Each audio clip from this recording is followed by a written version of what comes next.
every problem I run into in business, it's a me problem, right? I'm the problem in my business. I'm also the solution. So if that's true, it means I need new ideas, new thoughts. But he said you can't solve problems at the same level of thinking that created them. So if I ran into that wall, it's because what I think about right now and what's going on in my head brought me to that wall. I need new ideas. I need new thoughts. Welcome to Brick by Brick. Join me, Loren Wernette, as I share my personal journey of building a thriving real estate and hard money lending business from the ground up. Along the way, we'll explore the strategies, challenges, and breakthroughs that come with growing wealth. Whether you're a seasoned investor or aspiring entrepreneur or simply curious about the world of private lending and real estate, this podcast is packed with actionable insights, real-world stories, and mindset tips to help you build your own path to success brick by brick. Welcome to another episode of Brick by Brick. Today, I'm talking with Garrett Maroon, founder of 210 Collective, host of the Faithful Agent podcast, and author of The Balanced Breakthrough. Garrett, thanks for being on the podcast today. Yeah, man. Thanks for having me, bro. Yeah, so I give a very high-level overview of some of the things. You got a book coming out, you've got a podcast, and you're very faith-based and we talked before the show, you got 5 kids. You got a lot of stuff going on. So talk to me about how you got started. What were you doing before you got started, and what was the thing that made you say, hey, I'm going to get into this business, or I'm going to get into for sure. Well, the short story is my wife said, you need to go do this, and trying to honor her in that. I was like, all right, let's try this whole real estate business thing. And so I was working in higher education. I was an assistant director of admission, I don't know, making $42,000 a year, probably. This back in 2014. My wife and I were married, didn't have kids at the time, but we knew we wanted to have kids. We wanted her to stay home. We wanted her to be able to stay home. And you can't do that on $42,000, right? So it just came to this point where I was either going to have to go get a PhD, which I don't think I'm smart enough to do, honestly, to get to a position in higher ed to make enough money to have my wife stay home, or I was going to have to try something else. Didn't grow up in a family that was entrepreneurial or anything like that. It was very much, you stay there for 30 years, you work your way up, and that's what we do. And my wife, thankfully, grew up in an entrepreneurial home. And so she said, I think you'd be good at real estate. You should check that out. My parents tried to talk me out of it, right? A lot of people try to talk me out of this commission idea, but I trusted my wife. I had a friend who was starting a team and wanted me to join. And so, jumped in. This is 2014. I jumped in mainly because I realized I just can't earn the income I need to earn where I am. And so it took me probably a year and a half before I actually started to think like a business owner. For a long time, I'm just trying to survive. I'm just trying to, actually make enough money to still be here. And as I was learning and growing and educating myself, it clicked probably a year and a half in to say, wait a minute, now you're an entrepreneur. Now you think like an entrepreneur. Now you understand how this game is played. And it kind of just built from there. But that was literally the reason. I'm not going to make enough money to keep my wife home if we have kids. And so I need to do something else. And real estate just happened to be the pathway that she thought I'd be good at. So I trusted her and made that leap in 2014. So many similarities. Nice. Was not entrepreneurial to start with growing up. Not like my 8-year-old son's very entrepreneurial. I was not that way, working a W-2. And it really came down to, I didn't see that I was going to be able to make the big jumps in income that I wanted to make. And so we had to make a different step. So you mentioned that you didn't think like a business owner for the first year. And I can totally relate to that because I can remember the car ride. I can remember where we were when my mind clicked. Like, That's oh my cool. gosh, this is, everything starts looking like an opportunity. What was it for you? And did it kind of go off like that as a click of, oh my gosh, I'm going to start thinking like a business owner? Or was it more of a nuanced slide into that mindset? Yeah. So great question. I think that, the way I describe business and building really anything now to anyone is I view it as you're walking into a pitch black room and someone shuts the door behind you. Right? In that room, there's one light switch. And there's also a bunch of furniture and stuff that you can run into and bump into, right? Those failure moments that are going to happen. Hopefully in that room, maybe you have a mentor or a coach or somebody who can verbally say, hey, Garrett, watch out, right? You might be running into a couch, maybe step to your left and walk forward. But business ownership and business building is completely pitch dark room. The door's shut behind you. There's one light switch. And you just got to wander around and find that switch. So you turn the light on and say, oh, wow, this is what this looks like now. the challenge, I think, with anybody is we give up too quickly. And so you never find the light switch. It's there. If you just literally don't give up, you'll find that switch, right? But then also as entrepreneurs, as someone who's ambitious, we find the light switch like, oh, that's what the room looked like. Where's the next room? I got to go to that one too, right? So we get used to living in that dark room. And so I think the switch for me happened about a year and a half in, right? Whenever the actual time frame was. But I'd been learning, I'd been studying, I hired a coach, right? I had done all these things because I knew that I had to, like, it was me. I was the problem. I needed to understand it at a deeper level. I needed to grow my mindset and understand the actions I need to take, X, Y, and Z. I think when I realized that, oh, this is all about failure, it's just my willingness to keep going. That's what's going to make me succeed. As I was learning that, whether it was a moment or it was like a couple moments along the way, it was the realization of, yeah, you're going to fail a lot. That's fine. Just keep going. That was the shift for me, right? I kind of came in thinking, in a W-2, if you failed as much as I do now, you would definitely be fired, right? And so I still kind of had that mentality. Now I was realizing this is part of it, right? Failure is the education. And so that was the biggest shift to me to say, okay, now, like you said, now there's opportunities all around me. It's okay for me to go fail as long as I'm willing to learn and then keep trying. And that was a massive shift. And so now I think that way, right? And I've tried to help a lot of other friends do that and you probably had the experience. A lot of people stuck in that W-2, just like, I could never do that. Well, yeah, you can, right? It's just you're stuck in a way because somebody wants you to think that way. And you can get unstuck. You just got to actually take the action to get unstuck. And but anyway, so a year and a half in thinking that way, that was the biggest shift for me. Yeah, I mean, that's so true about the mindset of the W-2 employee of, I can't. I hate the word can't, right? It's not that you can't. It's that you don't want to or you're uncomfortable. Right. And I think as soon as you can get out of your own way and say, like, be honest with yourself, like either I don't want to do this or it's not a priority, and just change that vocabulary. Oh, I can't go do that. I don't want to, or it's not a priority. Yep. That's fine. Yeah. At least be honest with the words you're using, right? You're right. Saying you can't is so true. Is terrible. I get after my son all the time. Well, I can't do that math. I'm like, yeah, you can do the math. You don't want to do the math. Stop being lazy and get your math done. It's true. I mean, yeah, same thing with the kids. And I try to hold them with that too. It's, when they say can't, it's okay, hold on. Can't means it's impossible. You can't fly, right? You can't grow to be 11 feet tall. You can, it's just hard. And so, right. But as an adult, I fall into the same thing. Oh, I can't do that. I can't do this. I can't do that. Now that, the longer I've been an entrepreneur, it's been 11 and a half years now. But so that word doesn't really exist for me that much anymore, right? I'm in particular with my words and what I'm thinking about. But yeah, most people grow. I could never do that. Yeah, you can. You just got to choose. What you said, exactly right. Like you're just unwilling to be uncomfortable, right? You're afraid of the failure moments because in the past, failing means you get fired.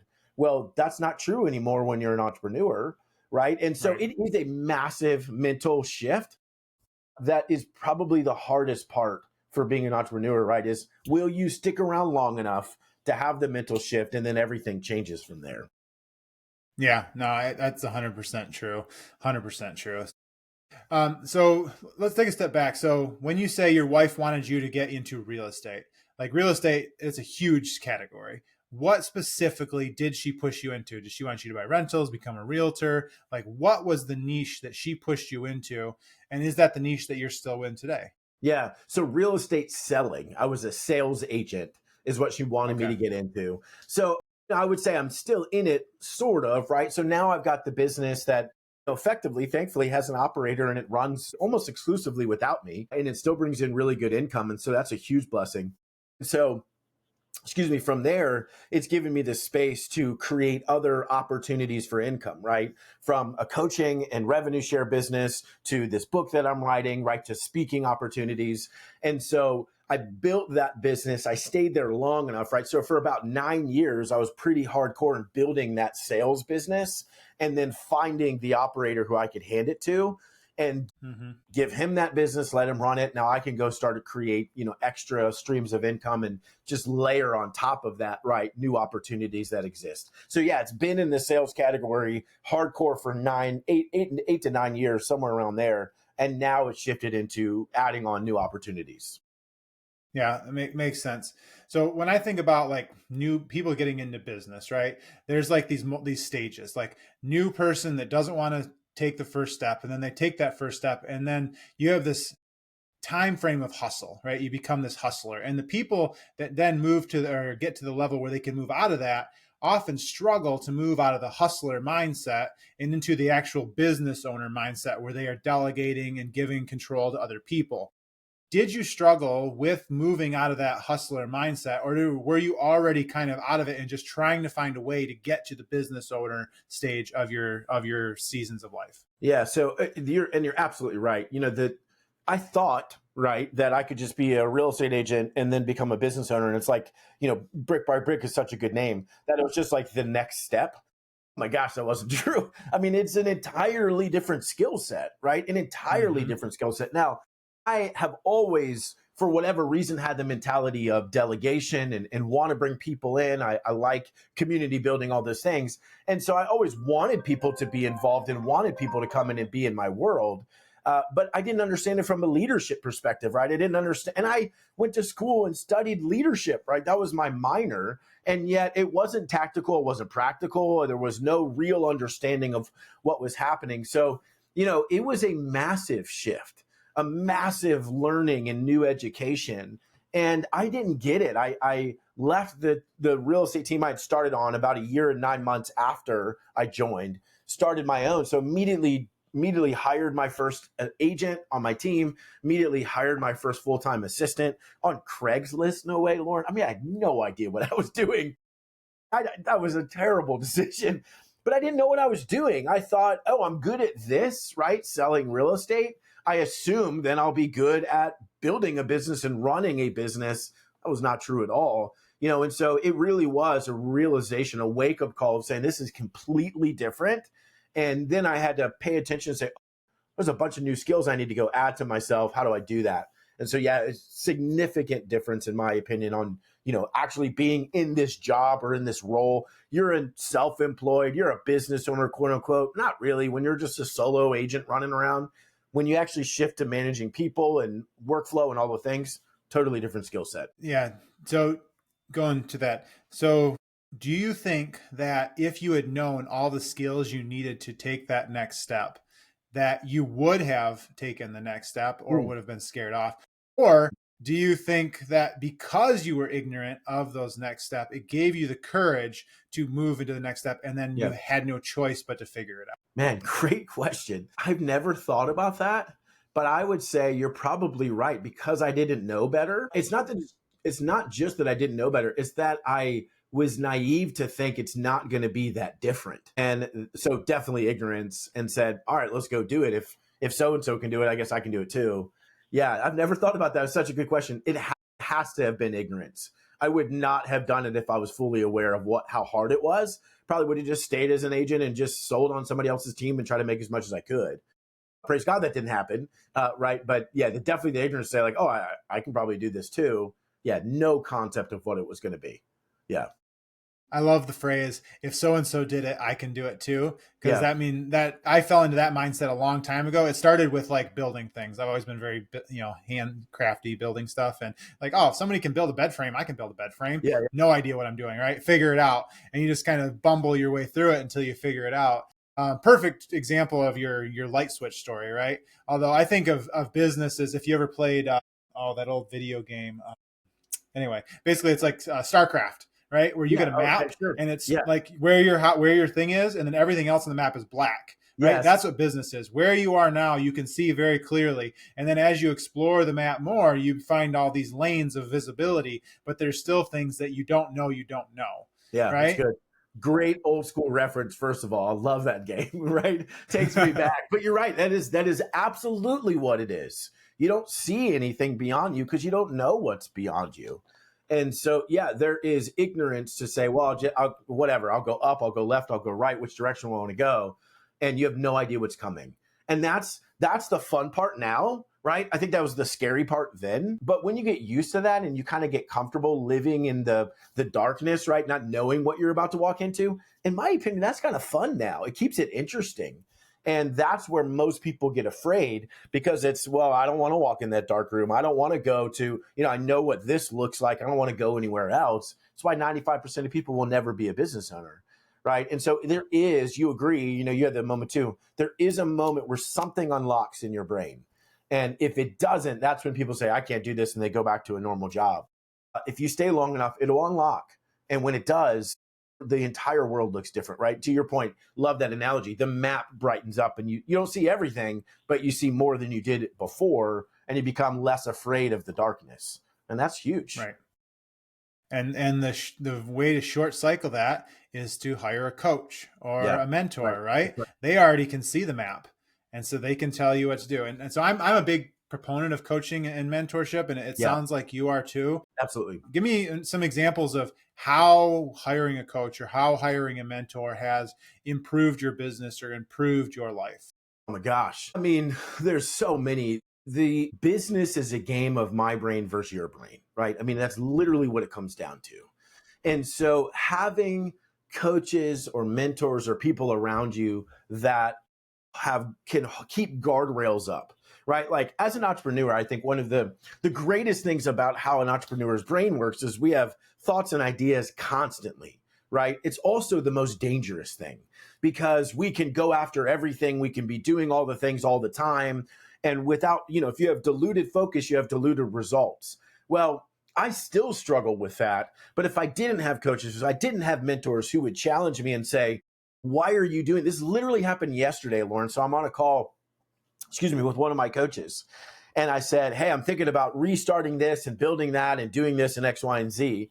He just says, Garrett, why would you do that? I'm like, what do you mean? It sounds kind of awesome, right? And he's like, well, you totally could, right? But your problem is you could do anything and ultimately figure it out. Your challenge is you need to stop and say, but what should I do? And what's the actual end game? And then just stay there long enough, right? And he gave me this example of said, you could either, Garrett, 3 years be here if you just kept your focus, or 3 years have this, this, and this. You'd have a great living and great life either way. But which one do you actually want? And then you just got to be disciplined to stay there long enough. And so if you don't have people in your world that are able to talk to you like that, I mean, it doesn't mean you can't get there still, I guess, right? But I don't know how. You don't just bounce off the wall over and over and over. And what could have taken you 3 years takes you 12, right? It is amazingly important, right? It's why in sports, the greatest teams ever have the greatest coaches, right? And when they don't have that coach, guess what? The team's not as good. Yeah, the athletes themselves are amazing, but the coach matters. Who's going to keep you on track? Who's going to keep you focused? So I will never be able to overstate the value of a coach and mentor and all of those. Yeah. I mean, I grew up in Michigan, so look at the Lions. We had Megatron and Deion Sanders and Stafford and no Super Bowl wins. Right. Stafford left and went to the Super Bowl like the first 2 years. Right. Because he got a better coach. Yeah. So exactly. Coach and a better organization around him. And now they're good because why? They have a really good coach.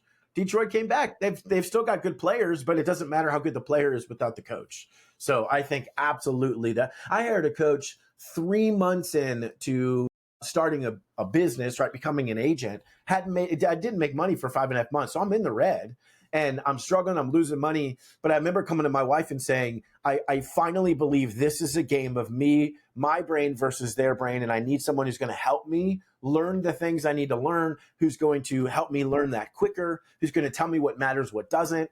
And it was a game. I stayed with that coach for 7 years. It was a game changer. So yeah, you can never, if you care about your business and you're not willing to invest in yourself, right? Warren Buffett said, you're your own greatest asset by far, right? And so that's true. Every problem I run into in business, it's a me problem, right? I'm the problem in my business. I'm also the solution. So if that's true, it means I need new ideas, new thoughts. Albert Einstein, not to keep throwing out quotes, but he said, you can't solve problems at the same level of thinking that created them. So if I ran into that wall, it's because what I think about right now and what's going on in my head brought me to that wall. I need new ideas. I need new thoughts. I need to listen to podcasts. I need to read books. I need a coach so I can think differently. And that's going to help me get past that wall, right? So all of those things come into play. And in my opinion, if you don't have coaching, it's how seriously are you taking what you're trying to do, right? It's just a prerequisite, in my opinion, to achieve at the higher level. So let me give you a devil's advocate. Yeah, So please. if I'm going to pay, let's say I'm going to join a group where it's 5 or 6 CEOs that meet on a regular basis. Hmm. Why should I pay $1,800 or whatever the price is a month to meet with those people when I could just go out and organically build a relationship with them and get their insight and impact without paying? Yeah. So great question. And I would say it's pretty rare to get the attention that you're looking for from someone you're not paying, right? And the reality is for me too, like I love helping people as I'm sure you do, but if they're not paying me, I can only give you so much time, right? It's just just math. I don't have all the time in the world. I would say that's number one. But number two, I really believe if you pay attention. And so Hmm. when you pay attention, right? Because the coach is extremely valuable. But how many times have I coached someone, even though they're paying, and then they never do what they're supposed to do? And for me, I'm like, hey, I'm going to end this coaching relationship because I care about you. You're spending money and doing nothing. I'm not going to keep taking your money from you. But if you pay attention, which means the more that I've paid coaches, the more I've done the work they've asked me to do, right? The more that I've sat there and pondered the questions they asked me. And so I would say it is not paying the coach as much as it's investing in yourself. And why would you go to a conference? Why would you do this? Why would you do that? The individual relationships matter. The mentor, I have a mentor right now. I don't pay, right? He's a retired guy. He built a big business. He's amazing. And he'll answer calls sometimes, but I'm not sitting there saying, okay, every week, can we get on a call? Can I do this? I need to pick your brain, all those things. But my coach I am paying, right, was texting him this morning and then saying, hey, can we do more often? Right? Yeah, of course, Garrett. Here's my schedule. Let's grab some more time together. He's more invested in my business and what I'm doing, right? And so it's a great question. But if you don't pay, you don't pay attention. And if you're not paying, you're not going to get the attention that you want from them. And so it's absolutely necessary. I also think it's a sign of respect to not say, all right, I just keep wanting you to give this to me for free. Like I actually see what you're Right. doing is valuable. So I think there's multiple Yeah. facets to that, but that's a great question. Yeah, I mean, great example. The way I got into real estate is I paid $700 for a course, right? A creative financing course. A year or two later, I got access to Alex Hermosi's free course when I bought a book. Because it was free, I didn't spend any time in there. But the $700 course, I still have the book. It's sitting right there. That's And awesome. I went through every one of those modules, Yeah, right? it matters. So It it matters. does. And I think the other thing about coaches for me is like if it's exactly what the incentives are and what people's agendas are, Mm, right? So it doesn't matter who, if it's your wife, it's your mom, it's your aunt, it's your business partner, everybody has an agenda and you don't always know exactly what that agenda is. mm, If you have a coach that you've paid, you know exactly what their agenda is. Their agenda is to provide enough service to you that you pay them again the mm. next month. It's And it true. takes that question out of your mind, and so you can focus and know that the advice that they're giving you is for you and not in some way for them. Yeah, it's good. That's good. I mean, I've done events, right? We've done masterminds and different things like that where, well, for this exact reason, it's not free. It is free, but it's not free. You got to pay $100. And if you come, you can request it. If you show up, we'll give you that $100 back, or we're going to donate it to a charity. Now, if you don't come, we're just donating to a charity. I'm not keeping any of that. But unless you put something in the pot, you're just not even going to come. And if you do come, you're not going to pay attention. So that's not worth doing. Right. And so again, everything, if we don't see value in it because it's free, which means it literally has zero value technically, right, Yeah. based on Yep. whatever, then we're not going to spend the time on it. Is a great example that you gave. And so I do think if you actually care, you'll pay for it, and it'll make a big difference in terms of how much you actually spend the time. For sure that matters. Yeah. Yeah. And people value things that are more expensive, Yes. right? I mean, there's a great story. A business owner had jewelry. She had it at a really good price, couldn't sell any of it. Her employee accidentally fixed the price instead of dropped the price in half because a note was unlegible and sold out all of it because Mhm. people then thought the value was higher. And so they were more likely to buy it. Yeah, it's good. Perceived value. Yeah, absolutely. So you're in the real estate business, you've done a year and a half, and now you go out and try to start or not try, you go out and start your own. What made you want to go start your own versus just staying where you were obviously you're doing okay for a year and Yeah. a half in if you thought you were good enough to go start your own. hmm Yeah, I don't know. I think I thought that the penultimate was to have your own team and have your own Mm. business, and that was like the thing that you do.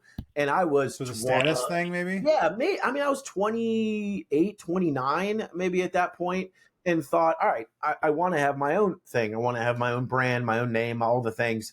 I don't know what it was, right? Other than, well, I think I've learned what I need to learn. Let me go start my own business, right? And I didn't have a clue what was going on.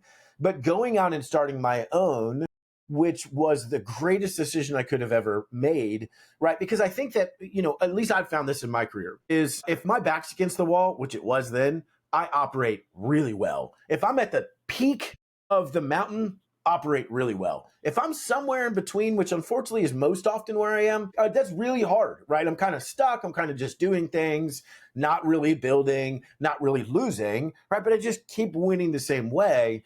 And so putting myself in that position, I now try more often to put myself in a position where my back's against the wall, because it forces me to actually show up and operate at a better level. Right? Not that I want to live that way with my hair on fire all the time. That's not exactly the goal. But when I get stuck right there somewhere in between when things are going well enough, that's dangerous. It doesn't mean I'm not thankful for it and I can take some time off and rest and all those things. But then I need to get back and say, how do I get my back against the wall? Because that's going to really sharpen my focus and make me go after what I really want to go after. Again, that's where a coach comes into play too. But that was an accidental, amazing decision to go start my own business. Absolutely changed everything. So tell me how that started. Like, give me the first 2-3 years of how did you do? What are some of the major key lessons that you've learned? And what does the business look like today versus what it did then? Yeah. So again, launched the business. So launched the business March of 2016, hired my first agent, hired my first full-time assistant, and was paying her full-time salary. So my expenses went from essentially 0 to 40K overnight, right? Then the next month in April, my wife, who was working at the time, we didn't have kids, her father actually went in for triple bypass surgery. It didn't go well. He ended up in the hospital for 2.5 years before he passed. And so my wife quit her job, right? She was making about 40K. So we had an $80,000 swing literally almost overnight. And I'm a brand new business owner, right? So that was pretty scary. And that same month, I don't know why, but my friend and I bought a flip and we did all the work on it to renovate the house, which was just dumb. I mean, I'm not even that handy, right? I'm amazed the house is still there. But so all of this happened all at once, right? And so it forced me in a position. I sold my first full year like 27 homes, which is really good, right? But I immediately was in a position of, I got to double. I have to double. There's no other opportunity. Now, doubling was going to put me in the top 1% in our area, but it didn't matter. I didn't care. I don't care about rankings. I just needed to do that. I had to significantly increase my income. I had to make this worth it. So it really sharpened the decisions I was making. What mattered, what didn't matter. If it didn't matter, I didn't do it, right? I didn't want to pay for it. First of all, I didn't have the money. So I wasn't going to pay for it. And I really needed to say, what's the cheapest but best way for me to grow this business? So it hardcore focused me into, how do I build a business by relationship? It's the highest ROI of anything in the business. How do I go do that with excellence? And I sought to just master that. I didn't do anything else. I basically spent no money and I built a pretty amazing business from that, thankfully, right? And so that was huge, right? The sharpening of that. Again, along the way, I was just doing what I was good at, which is being an agent, a sales agent. I was failing miserably in holding my admin accountable, right? I was failing miserably in holding my agent accountable. So within 6 months, I'd fired my agent. And looking back now, it wasn't his fault, it was my fault. I didn't have a clue what I was doing. I didn't know how to teach him what to do. And so it became me and just my admin at that time. She was getting frustrated. I was frustrated. I wanted to keep doing what I was good at. But now I'm her boss, and I'm paying her a salary, and I got to figure out all these other things. And honestly, it was like, if I look back on those first 2 years, I was genuinely crushing it as a sales agent. I was failing miserably as a business owner because I just didn't want to spend the time. I just didn't care. So one of the flaws in my personality is, if I don't care about it, I just get annoyed if I have to do it, right? Which is good and bad. But I didn't understand delegation. I didn't understand having good people. Truthfully, that admin was not a great hire, but I kept her for 5 years because I didn't know what to do. And so, man, it was a lot of failure moments. of figuring that out. But again, along the way, it was growth. It was my mindset. It was understanding what was necessary, what was happening. It was realizing that, man, this is, again, I didn't know this right away, right? But every problem in the business was because of me, but I'm also the solution. So if I go to work on me, I'll solve that problem. So I'm relatively optimistic. I don't look back and say, man, look at all these problems that I had. I had tons of failure, but I didn't have, those moments like, oh my gosh, you're terrible. You're going to fail out. I had plenty of moments where I went 4 months without making money and was, oh my gosh, now I'm writing a check out of savings every single month just to keep the business going and pay my assistant. I didn't expect that. I thought for sure, well, I'm selling a lot of homes. I'll just keep doing that. I'll just keep making money. That wasn't true, right? So there's so many pieces. Again, I love the idea of brick by brick. As you do things, right, every step that you take forward was built on all of these decisions that you made that didn't work out. And it's more of, I figured out every way that didn't work. And so now I know the one that does. And so it was just that, man, if I could go back to those first 2 years, that's really what it was. Well, from there, as I kind of started to get my feet under me, now I knew how to run a business that was me and an admin, right? I'd fired that first agent. And I thought, okay, if I can do this, then I can definitely bring more agents in and more admin. So, thinking it's the same thing. There's a lot of dumb moments in my life, right? And it all happens to be in business for the most part. So I hired another full-time admin, hired another agent pretty much right away. Well, all of a sudden it's like, Garrett, now you as the sales agent and you being the main guy, now you have another employee to manage. Now you have another agent you're trying to get up and running, and you're still trying to do this in the confines of 40 hours. Like, it was burning me out. So what did I do? Because I'm so good at this, Loren, instead of scaling back, I added 2 more agents and thought maybe that's the problem, right? And I did that for a little while. And then I hired another admin. And then, so I built this bigger thing thinking this is where freedom is. No, it wasn't. It was just complexity. And so fast forward to 2021, I said, hold on, this is not at all what I meant to have. I don't want this. This is not how I wanted the business to look. What I really need is a rock star agent, a rock star admin, and that's it. Because I can figure this out when it's simple. I can't figure it out when it's complex. That's not how my brain works. And so I ended up, unfortunately, having to fire 3 agents, 2.5 admin, and it was me, an agent, and an admin, and that's where we are now. And it's the best thing I ever did, right? As hard as it was the best thing I ever did.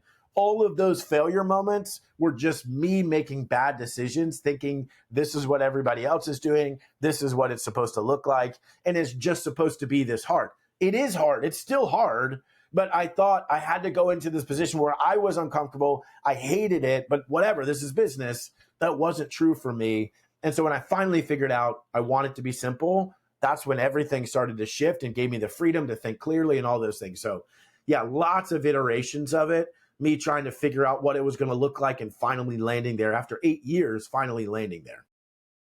It's such a good example of the trap that most entrepreneurs and business owners fall into of more is faster, right? They think I need more people. I need more systems. I need more, because if I have these things, then I will get to my goal faster. And oftentimes you subtract to add, right? You take out the complexity, you take out the extra people, and you get the people and the systems you have to operate efficiently. And then you can move to that next level and add another person. But if you do that in the wrong order, it's a house of cards, and then it just all falls apart, right?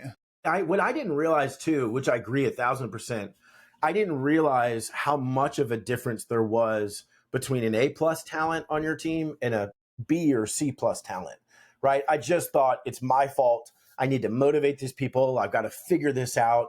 And I didn't realize what it was like to run a business with the wind in your face versus the wind at your back, right? And so when I finally realized, okay, and I had to be honest, I hired not bad people, right? Their personalities, there's nothing wrong with them. They're just bad fit for that role, right? We've got to separate those.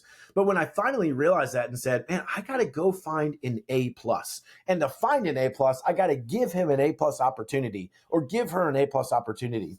And when I did that and I found that person, and Jesse is his name, when Jesse came in, everything started to change because I was so used to everyone giving me my job back. All the problems were coming to me. They were doing okay, but they weren't growing, and the problems they should know how to solve, they didn't. And I was like, man, is this what this is like? This is terrible.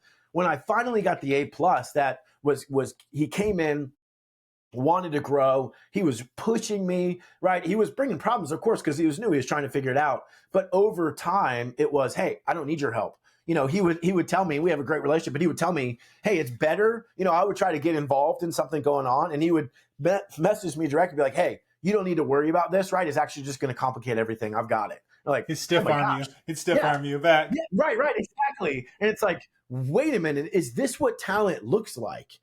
Talent wants me to get out of the way. That's awesome. That's what I've wanted. I just didn't know that was possible. And then we went and looked for an A plus admin talent, and we found her. And now it's, oh my gosh, she is so helpful. Like, I don't worry about what they're doing, right? The mental load of being a business owner is tough. You might not be working, but the mental load, when you have, again, this is not talking about them and their character, but when you have C plus and B players on your team that don't fit those roles perfectly, of course you're burnout, because you're constantly having to motivate or get the job back or answer the same question over and over and over again. I'd rather have a really small team with a bunch of A pluses than a big team with a bunch of C pluses and Bs. The A plus team is actually as productive as the one that was bigger, and it's a lot easier, right? Huge difference. Yeah. So then when I went out and hired in August, I hired an A plus personal assistant. Huge difference, right? Now I understand, take the time, pay the talent. It's totally worth doing, and it changes everything. So that was it took me many, many, many years. I just kept hiring the same kind of person. And because I'm so bad at this, right? I kept hiring the same kind of person. I'm like, why doesn't this work? Because it's the same person. Why do you keep doing that? And when I finally shifted, right, and realized I need to figure this out, I need to hire the right kind of talent, man, it changed the game. It really, really did. So I think a lot of people understand that they need to hire a talent, right? But I don't think a lot of people know how to find a talent. So how did you go about finding not only one in your Jesse, but two with your executive assistant? Yeah, so I can only speak to the world that I live in most, right, which is real estate teams and coaching them. So, because I get that question a lot. Garrett, how did you find Jesse? In my world, it is very uncommon to be out of day-to-day sales production in general, let alone with one agent, right? And so they'll say, well, how did you do that? Well, I'll ask them about their team, right? All those different things. And then I'll say, well, are you still the main, I'm thinking of a friend of mine, and I asked him recently, are you still the main guy, right? Like, do the deals go under your name? Is it still about your name? Is it still, you're the one mainly winning the award at the end of the year? Well, yeah, I'm the rainmaker is what they call it, right? In the real estate sales world. And I said, well, there's the problem, right? It's not that, this guy's a pretty humble dude, but it's like, you don't realize that it is your ego and vanity getting in the way of you finding an A plus. Because here's why. If you have an A plus player, right, which he is, you individually are an A plus player. If you have an A plus player and someone said to you, I want you to join my team, but it's still going to be all about me, right? You're going to make me look good. You're going to build I'm going to give you a good opportunity. Don't worry, it's fine. An A plus player might come for a little while, but eventually they'll leave and say, I'm not doing that anymore, right? I'm the one doing the work. It's when you realize that, right, you're the A plus. You're offering a C plus opportunity saying, come take some of these deals that I don't want to do. Of course you can't catch a really good fish when you have terrible bait, right? And so that's what they don't understand. The minute for me when I said, man, I don't care about doing these deals. I don't care about making all the money. I don't care about winning all the awards. I need someone who's going to be excellent at this. And I told Jesse, right? So I very much believe in we got to create a win-win opportunity. Talent cares more about opportunity than they do about immediate paycheck. That's my opinion and experience. And so what I saw with Jesse was he was brand new. And I said, Jesse, you come in. I think you can do this at a really high level. Here's your first opportunity. Prove to me that you're going to do the work. Second, you can take all the buyer clients away from me. Third, you're going to take my entire business away. I'm basically handing you $100K a year. You just got to do the work, right? You got to grow your own side of the business. And man, I believe that you can do that. And so because I gave him this opportunity, he now is recognized as one of the top 5 agents in the area. He now wins all the awards. That's awesome. He's excited. I don't care. And so because I got out of the way and gave him the opportunity, total game changer, right? If you don't give an A plus opportunity, you can't find an A plus player. It's just pretty simple math. And then with the with the executive assistant, what I wanted to do was figure out, how do I again create a win-win? How does the work that I'm doing going to impact her not only today but in the future? And so brought her in at 50K, and I said, but here's what I want the win to look like. Yes, I want you to do an amazing job, all of these things, but I want you to earn money even when you're not here anymore. Here's how you do that. Here's what I'm building, right? In particular, 210 Collective. Here's what I'm building. As we build this, as we work hard, as we continue to become better at this and find more people to join us, more real estate agents to join us, right? I'm then going to bring you in the fold. When my oxygen mask is on, which is not going to take that long, right? I'm going to put your oxygen mask on. What does that mean? I'm going to bring you in and put you in a position where you're going to start earning residual income every single month too. Even when you're not here, this is going to pay you literally forever. She wants to go be a mom and a homeschool mom too. Her husband wants to become a pastor. This is going to pay you forever, and you don't have to show up and do anything anymore. We just got to do this really well for the next 2 to 3 years. So when I realized that finding the mutual win-win, helping someone, even just a quote unquote admin who is really like a business partner, right? But even just a quote unquote admin, see that the work we're doing matters, but it also is going to benefit her long-term, that changed everything. Right? We got to have a mutual win-win. How do I get her to operate like an owner? That's the only way, unless I make her an owner of my business, which I'm not going to do. I need to give her what an owner could have, which is long-term opportunity. So that was a huge shift too, and allowed me to attract a really good talent. Yeah, I mean, I think a lot of entrepreneurs, they think of themselves as A players. And what do entrepreneurs want to do? They want to start their own thing and build their own thing. And so it leads to this fear that I can't hire A players because A players are just going to learn from me and then they're going to leave because that's what I would do. Mm-hmm. How do you address that concern? Is that a real concern? And if it is, like, how do you get over the oh, this guy might only be here for 2 years, and then he's going to bounce and go do his own thing and become competition? Great question. And that is totally true.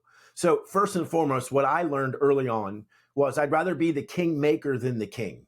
And so if you are the guy or the girl where everyone comes into your world and then they go launch something amazing by coming through your world, guess what happens? The other future A pluses, they want to come through your world too. So you're not going to have a problem finding those people. So yes, are you putting out competition? Sure. But if you have an abundant mindset, there's plenty to go around. There's not scarcity here. It's fine. It's okay. Like, I'd rather be the kingmaker, right? And so the guy I started on his team, Dave Caggiano, I started in his team. And he now and I are business partners now 11 years later, but I came through his business. He was a kingmaker. I mean, he launched so many amazing agents. So what happened when he wanted to start scaling? All the good people were lining up like, man, I want to get in this world. Might only be here for 2 years, but man, I'm coming through. So he had an all-star team as long as he wanted it. Huge difference, right? So I would say that number one.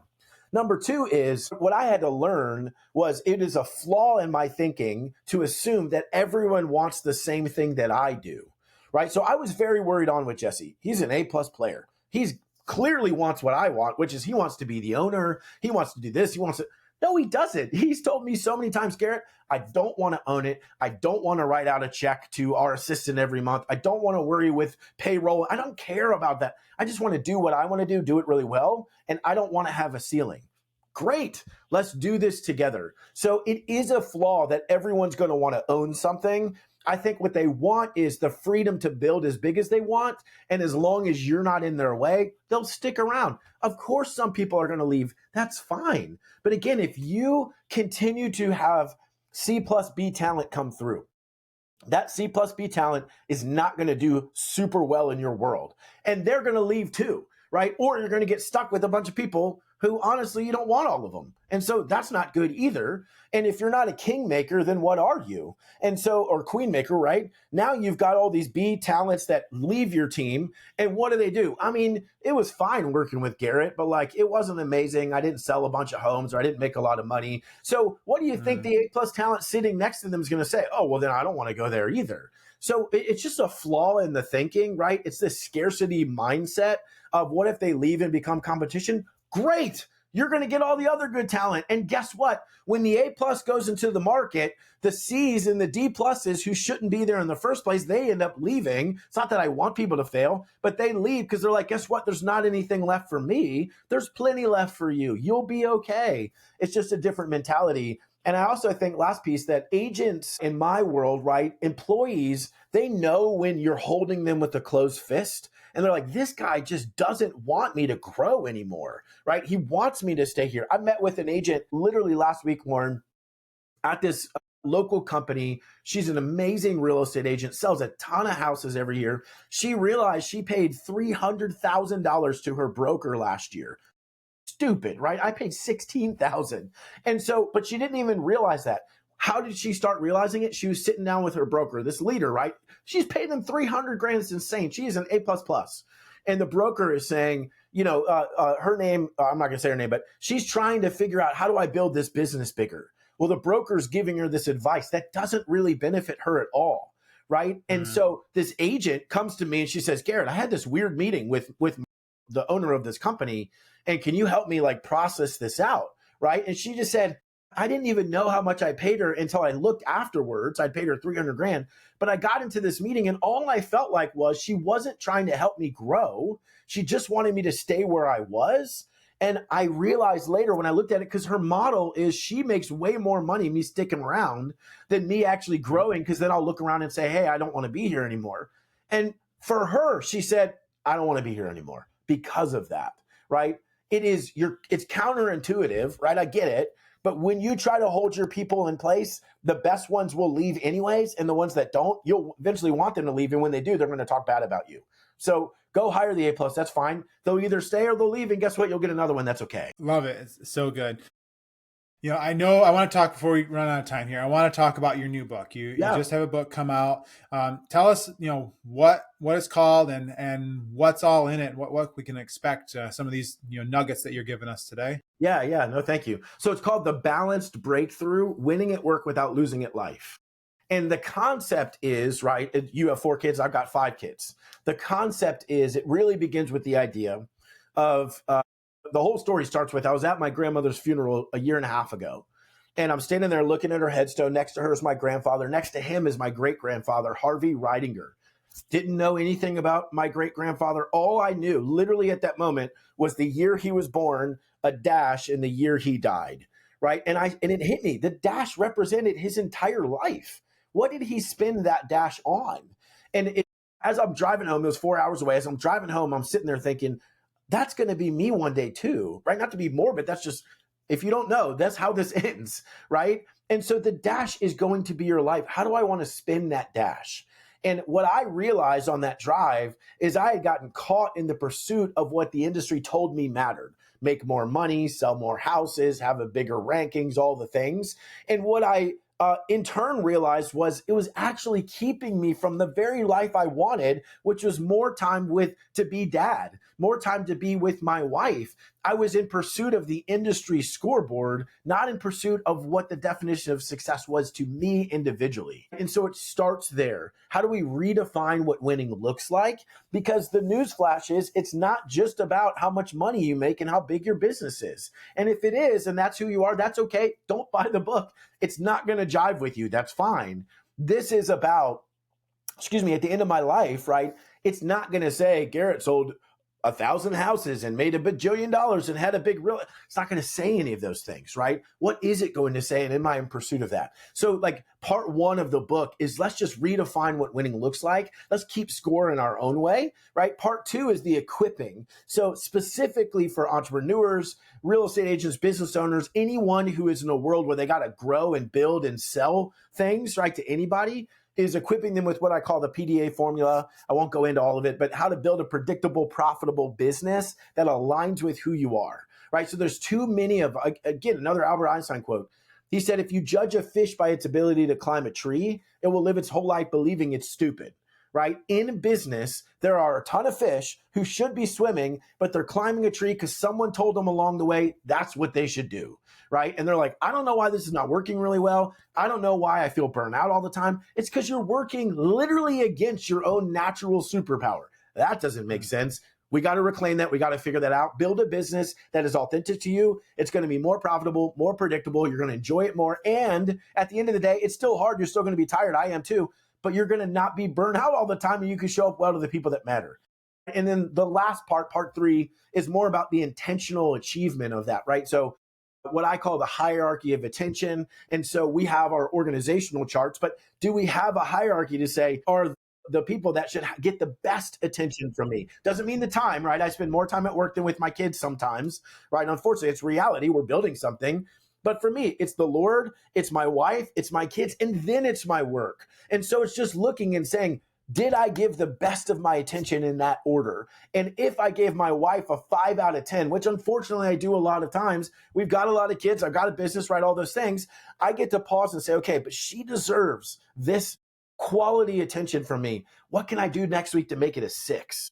What's just one thing I can do? And so are we actually living that out? Or does work just start to overtake everything? And I found myself, and I think for a lot of people, Loren, I'll wrap with this, but the reality is, as business owners, we're like, oh, I did this for my family. Okay, so did I. Like, mad respect for that. I wanted more time freedom, more money freedom, all those things. Well, what we don't realize is the business now becomes the thing that stands in the way of that life. And now we don't know what to do about it, right? Now we don't know how to reclaim that. Everything becomes urgent. Everything becomes important. And our constant excuse is, I'm doing this for you. What's the problem? Well, what they want, what my kids want, my 8, 6, 4, 2, and 4-month-old want is daddy to just be present. So how do we reclaim those things? So, man, the heart of this is genuinely is how do we restore the entrepreneur's family? That's my real heart behind writing this. What I realized in myself, what I realized as I coach people is we've got to fix their business first, right? Change their mindset, equip them to actually achieve that, and then give them the skills that's going to be a constant reminder for them. And so that's the hope of what this book will do. And man, I hope it makes an impact. I really do. That's awesome. I definitely will pick up the book. I really resonate with the dash. When my wife and I talk, and this is fully on her, but she always talks about what we want our table to look like. Meaning when we're in our 60s, I'm 39 right now, when we're in our 60s and our kids are grown and we have Thanksgiving or Christmas or whatever holiday, what does our table look like? Who's sitting there? How are they interacting with each other? Who's excited to be there and who's just there because they feel obligated? What does our table look like? And that's kind of what we visualize and how we kind of address these formative years for our children and what we do for them try to drive towards that vision. Bro, that's awesome, right? So my wife, real quick, so I mentioned earlier, she grew up, her dad was very entrepreneurial and was an amazing entrepreneur. Didn't go to college, grew up in an abusive household, and just like amazing man, right? Well, my wife, I remember her telling me on the way to school, she remembers, her dad was driving, but he was always on a work call. And she didn't know what that was about. She just wished that her dad would hang up and talk to her. And so it's like what we don't realize at age 60, what is the table going to look like is such a good question. Is it going to be you're sitting there on the phone or you have to get up and take a phone call for work and say, sorry, was just making a sale? Or are they going to be like, Dad, that's enough, right? We just want you to be here. Can you put it away for one day? So, man, it's such a good question. And I think that most of us aren't doing that on purpose. We're not ignoring our family. We're not on vacation, quote unquote, because we're still working. We're not on vacation working on purpose. We feel like that's what we have to do. And it's from a bunch of bad habits, a bunch of bad thoughts, a bunch of bad ideas. We got to change that, right? And so, man, the next book, if it's okay, I'll quote your wife. That's going to be in there, right? What is your table going to look like at age 60, right? Or 20 years from now, whatever. It's such a good concept. And if we don't think about that now, we're going to accidentally build something that we're like, I didn't even want this in the first place. So we got to be really intentional. Awesome. All right. Question I ask every one of my guests at the end. So if you know everything that you know right now at this day, what would you tell yourself at 18? Or you have 5 kids. What will you tell your kids if they were 18 today based on what you currently know? Man, if I was telling myself at 18, I would say, you don't need to go to college, right? I mean, first and foremost, you can learn everything you need to learn. It's already there in coaches and podcasts and books and all the things. It's more about the actions that you take than the things that just sit in your head that you do nothing with. But number 2, I would say, give yourself more grace, right? You are going to fail a lot. You're going to make a bunch of bad decisions. The only way you win is if you just keep going, right? Charles Kettering, one of my favorite quotes of all time, said, the only time you can't afford to fail is the last time you try. I would tell myself that. I will tell my kids that over and over and over again. Losing only looks like losing when you quit. Winning looks like losing because you kept going. That's literally the difference, right? And so that would be the biggest shift I'd have and say, this is going to be hard. You're going to fail a lot. It's going to be worth it. Just keep going and never give up and you'll be okay. You either succeed or you quit. That's it. Those are the options. Right. Right. That's literally it. Awesome. If somebody wants to reach out, talk to you, get a hold of you, where can they find you? Where can they get a hold of your book? And what's the name of the book again? Yeah, thanks, brother. So easiest way to go to GarrettMaroon.com. They can reach out to me there. They can get the book there, but you can buy it. So The Balanced Breakthrough, Winning at Work Without Losing at Life. You can buy it on, of course, Amazon, Barnes & Noble, Target, Walmart. Any of those places are carrying it. It comes out November 25th. So in a couple of days from now, whenever this episode comes out, they can go grab it. And I hope it's a blessing to them, man. Yeah, thank you so much for having me on and let me share that. Yeah. So everybody go buy the book. I will put all of your links and contact information in the show notes so anybody can reach out to you. Highly recommend it. If this is a space that you're looking to try to get out of working 90 hours a week, spend more time with your family, want to figure out how to do that, read the book, talk to Garrett, and just connect. The world is better when everyone connects and networks. So I really appreciate your time on the show today. I had a great time. I learned a ton of stuff. I think some of the insights you provided are spot on, aligned with how I think, and I will use that dash comment. That really stuck with me today. So I appreciate your time today, sir. Thanks for having me, man. Such a good conversation. All right. Thanks, everybody. That ends Brick by Brick. We will talk again next week. Thanks for tuning in to Brick by Brick Wealth Building Conversations. If you enjoyed today's episode, don't forget to subscribe and leave a review. It helps more people find the show. For more tips, resources, and updates on my journey, follow me on Invest with Loren. Let's keep building wealth, one brick at a time. See you next week.